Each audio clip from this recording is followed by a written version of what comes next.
போங்கண்ணா. இதுக்கு மேல நான் உங்களை பேச விட மாட்டேன். தயவு செஞ்சு கொஞ்சம் சும்மா இருங்க.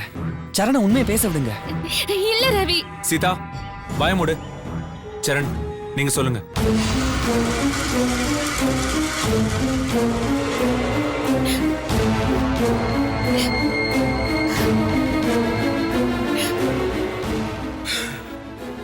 தினேஷ் கொலை பண்ணது சீதா இல்ல.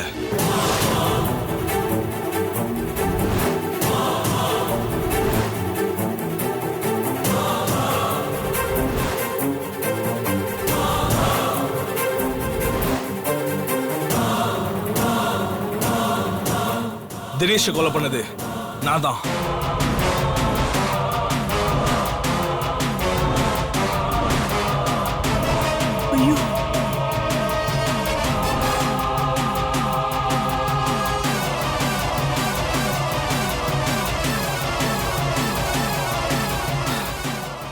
ஆமா, தினேஷ் கொலை நடந்த அன்னைக்கு நீங்க எல்லாரும் சாமி கும்பிடுறதுக்காக குலதெய்வம் கோயிலுக்கு கிளம்பிட்டு இருந்தீங்க.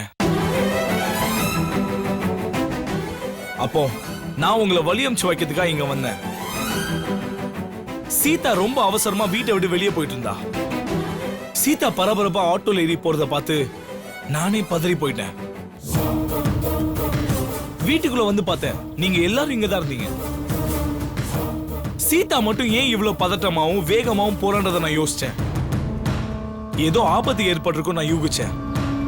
சட்டுன்னு நான் சுதாரிச்சு சீதா போன ஆட்டோ ஃபாலோ பண்ணி நானும் போனேன்.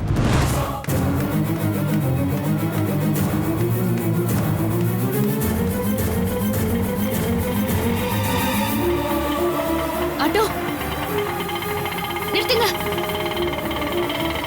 எங்க போகணுமா?